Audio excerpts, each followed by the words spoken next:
खूब देर तक सा बजाएंगे। जब सा बजा लीजिए खूब देर तक तो सीधे मंद सप्तक के प पर आ जाएं और फिर इसी तरह प को खूब देर तक बजाइए। जब प बज जाए तो फिर मंद सप्तक का कोमल ध, फिर मंद सप्तक का शुद्ध ध, फिर मंद सप्तक का कोमल नी, फिर मंद सप्तक का शुद्ध नी, फिर मध्य सप्तक का सा। सभी दोस्तों को मेरा नमस्कार। फ्रेंड, आप घर बैठे मेरे वीडियो के माध्यम से बांसुरी बजाना बिल्कुल उसी तरह सीख रहे हैं जिस तरह किसी गुरुकुल में या किसी संस्था में सिखाया जाता है। बिल्कुल स्टेप बाय स्टेप, जीरो से लेकर हाई लेवल तक और वैज्ञानिक तरीके से आप बांसुरी बजाना सीख रहे हैं। तो अब तक जो आपने सीखा कि बांसुरी की बनावट कैसी होती है, बांसुरी में ब्लो कैसे करते हैं, बांसुरी बजाते समय किस तरह बैठना है, बांसुरी में को कैसे पकड़ना है, बांसुरी में सारे गामा प ध नि सा नि धा प म ग रे सा कैसे बजाया जाता है, बांसुरी में शुद्ध स्वर, कोमल स्वर, मंद्र सप्तक, मध्य सप्तक और तार सप्तक वगैरह सभी कुछ समझा आपने। और मन सप्तक के प से लेकर तार सप्तक के पंचम तक का आपने रियाज भी किया मेट्रोनियम के साथ। तो इन सभी को अच्छी तरह समझने के लिए मेरे इससे पहले के 3 वीडियो, जो बांसुरी बजाना कैसे सीखें एपिसोड 1, बांसुरी बजाना कैसे सीखें एपिसोड 2 और बांसुरी बजाना कैसे सीखें एपिसोड 3 के नाम से है, अपने ज़रूर देखिए। अब हम आज बताएंगे आगे का लेसन। आगे का लेसन बताने से पहले मैं एक बात और बता दूं। बहुत से लोग मुझसे पूछते हैं कि क्या YouTube से बांसुरी सीखा जा सकता है, तो इसका जवाब हाँ में है। तो इस विषय पर हम कभी बाद में वीडियो बनाएंगे। अभी तो आपको ये समझ लें कि आप YouTube से बांसुरी सीख सकते हैं और उसके लिए आपको करना इतना ही है कि अपनी तरफ से पूरी होशियारी से, ईमानदारी से, सावधानी से काम करें। जब पहला कदम अच्छा पड़ जाएगा, सही पड़ेगा, तो दूसरा कदम, फिर उसके बाद के सारे कदम सही पड़ेंगे। तो आज का हमारा लेसन है लॉन्ग नोट्स। देखिए, लॉन्ग नोट्स का हम वीडियो भी 2 मिनट बताकर आपको बता सकते हैं, लेकिन लॉन्ग नोट्स का लोग रियाज नहीं करते, इसीलिए लॉन्ग नोट्स के महत्व को समझाना आपको बहुत ही आवश्यक है। लॉन्ग नोट्स का रियाज करने से आपके स्वर पक्के होते हैं, आपके स्वर में गहराई आती है, आपके स्वर में जो कमी होती है, दोष होता है, वो निकलता है, स्वर बिल्कुल सॉलिड, बिल्कुल सुंदर लगते हैं। और एक स्वर की एक एक गूंज मन में गूंजती है, एक एक चीज उसकी एक एक मर्म को समझ में आता है। आप जरा स्वर को ऐसे समझ लें, जब आप ध्यान करते हैं, कोई व्यक्ति ध्यान करता है तो ध्यान करते समय वो अनंत गहराई में उतर जाता है, लेकिन अगर ध्यान नहीं करता है तो कुछ बात समझ में नहीं आती है। इसी तरह इसको लॉन्ग नोट्स को आप ऐसे समझ सकते हैं, इसके महत्व को क्यों ज़रूरी है।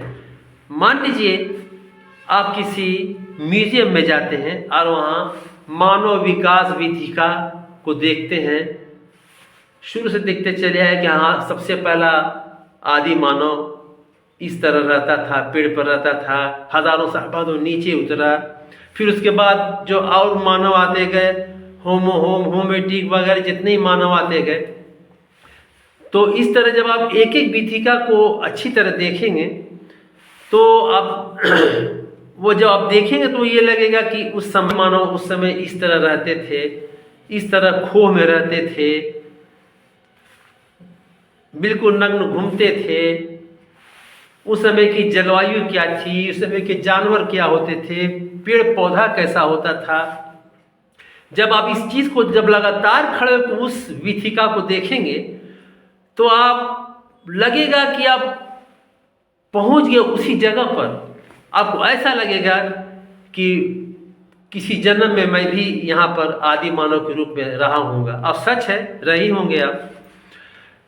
तो उस गहराई को आप समझ लेते हैं। लेकिन अगर आप विकास की विथिका देखिए, आगे बढ़ गए, कुछ समझ में नहीं आएगा।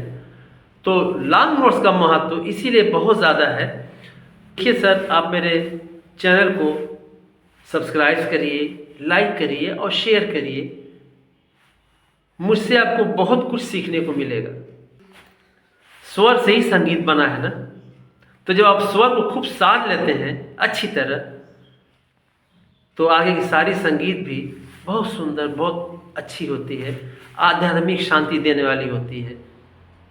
आप जानते हैं ना कि संगीत आत्मा से परमात्मा की मिलन कराती है, यानी कि संगीत आत्मा से परमात्मा की मिलन कराने में एक बीच की पुल की तरह काम करती है।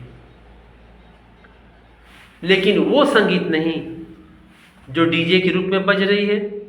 ये संगीत तो हिंसा पैदा कर देती है, लोगों के कान फाड़ती है, लोगों को अशांत करती है, लोगों की निद्रा खत्म कर लेती है, बीमार लोगों को, जो लोग हार्ट के मरीज हैं, उन्हें मौत के मुंह में ढकेल देती है।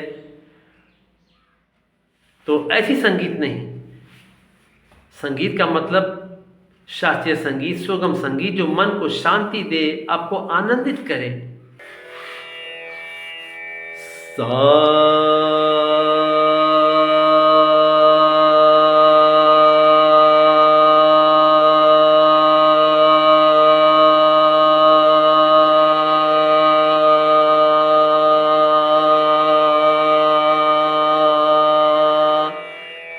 देर तक आपने देखा लोग ओम बोलते हैं कैसे,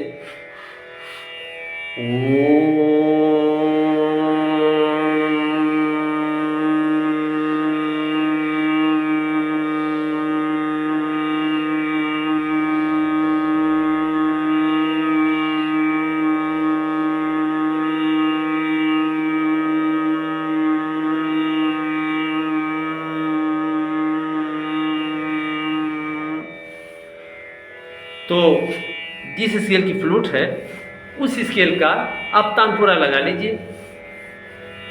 ऐसे मैं यही कहूँगा, आप किसी भी फ्लूट पर लॉन्ग नोट्स का रियाज कर सकते हैं, लेकिन लॉन्ग नोट्स का रियाज ई बेस फ्लूट पर करेंगे तो ज़्यादा अच्छा रहेगा। तो देखिए लॉन्ग नोट्स का रियाज कैसे करना है। सबसे पहले हम इस मध्य सप्तक के सा को खूब देर तक बजाएंगे। फेफड़े में सांस खींचा, फ्लूट उठाया, तानपुरा लगा रहना चाहिए और इसको खूब देर तक सा बजाएंगे। जब सा बजा लीजिए खूब देर तक, तो सीधे मंद सप्तक के प पर आ जाएं और फिर इसी तरह प को खूब देर तक बजाइए।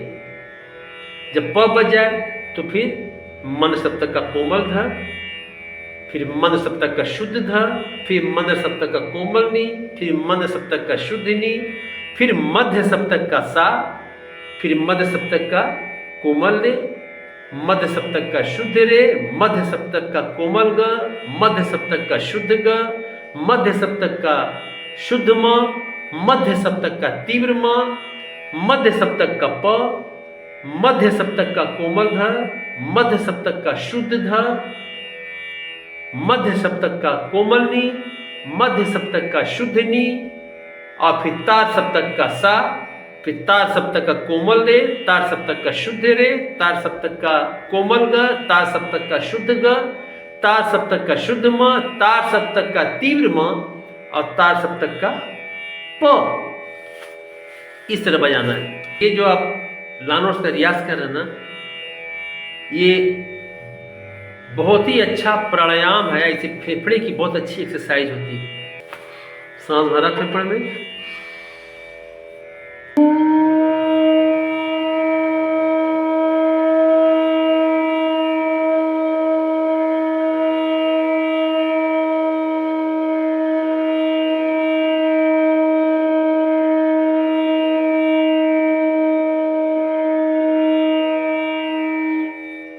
अब सीधे मन सप्तक के प पर आ जाइए। जब तक इसको बजाना है, सांस फेफड़े में भरा,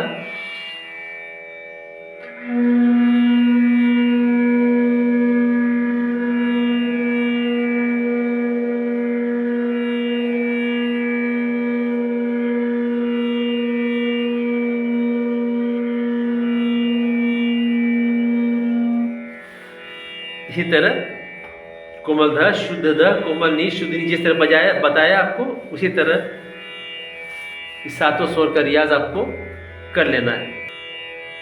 और उसके बाद फिर आपको जब उतना रियाज कर लें तो उसके बाद फिर एक बार आपको सा बजाना है मध्य का, फिर तार का लॉन्ग नोट्स में, फिर मंद सप्तक का प, मध्य सप्तक का प, तार सप्तक का प। देखिए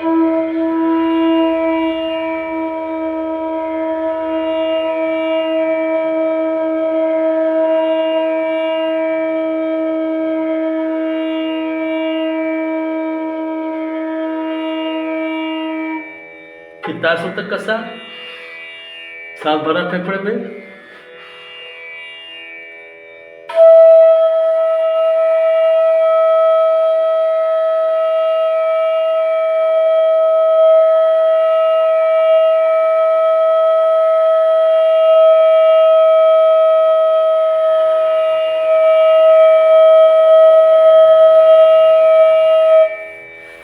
ये तरह मंद का प, फिर मध्य का प, फिर तार का प, ये लॉन्ग नोट्स।